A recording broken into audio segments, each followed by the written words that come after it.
The following story has been brought to you by StoriesToInspire.org.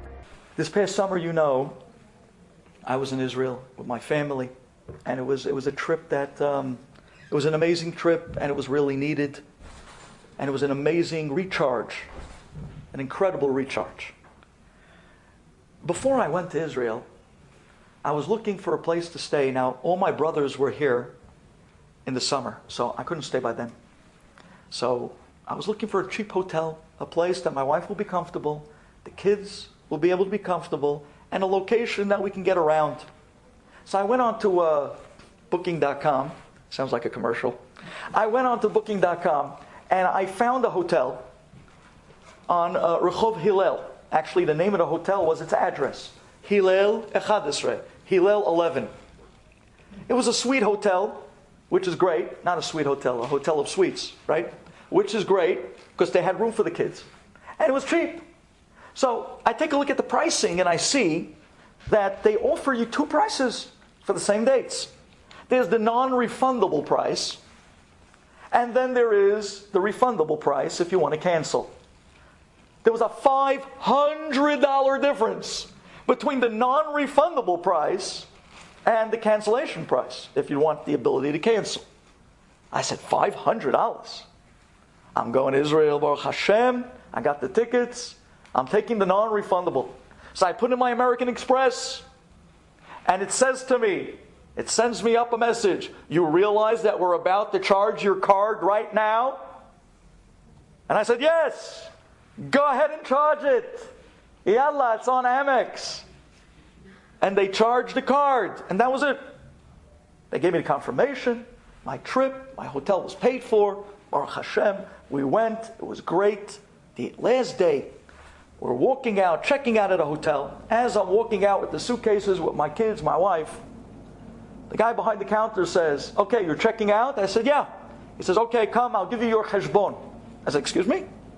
Cheshbon? You're going to give me my bill? What bill? I paid this bill before I even came to Israel. I paid this back in America and Booking.com. He says, no, zelo lech kacha, he tells me. That's not the way it goes. I said, what do you mean? I paid the non-refundable rate, and they gave me the pop-up. You realize we're about to charge your card. And I told them, charge! So, you charged it already. It's done. He says to me, no. He says, Booking.com, all they do is hold your card. But they don't charge it. And if you back out, they'll charge it anyways. But they didn't charge it yet. They rely on us to charge it when you leave. I said, oh man, you mean to tell me? He says, no, they did not charge it. I said, okay. I pull out my wallet. I pull out the same American Express card. Don't leave home without it. And I hand it to the guy. And he says, we don't take American Express. I said, excuse me? You better take American Express, because that's all I got is American Express. He says, yeah, no, I understand, but we don't take American Express.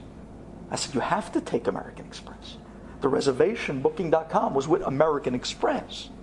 I gave you American Express on the website. He says, yeah, well, Booking.com we don't take American. I said, but I have nothing else. And this is the end of an Israel trip. You know that you don't have a nickel left to your name.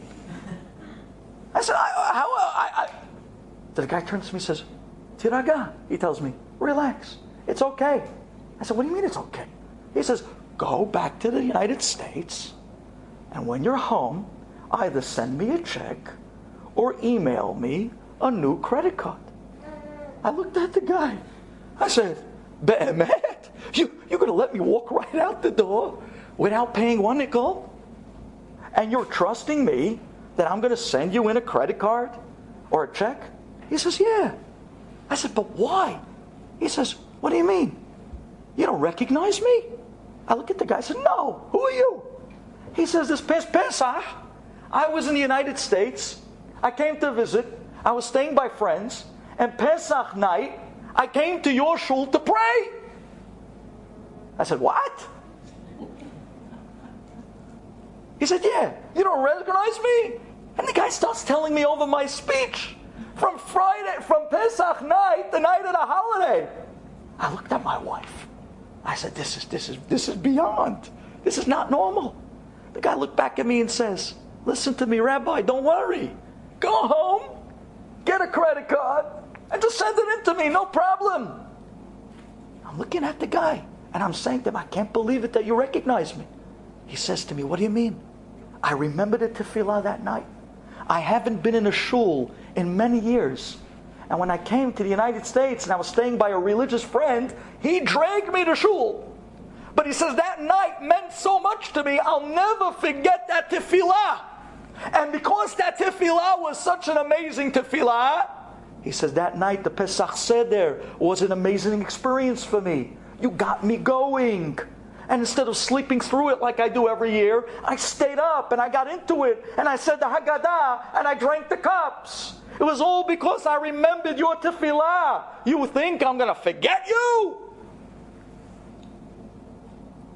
This is what Hashem says to us on Rosh Hashanah. We say, Hashem, Zochreinu b'zikaron lefanecha. Remember us with a good memory.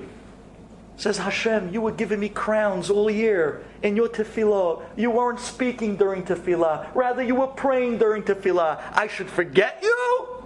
Of course I'm going to remember you. Now the day comes, Rosh Hashanah, that we put a crown on Hashem's head.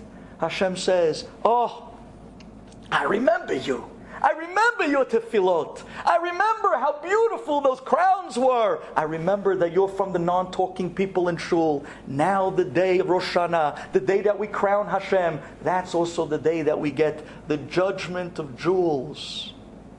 We get the judgment of blessings for an entire year. Could you imagine what it took to make this story happen?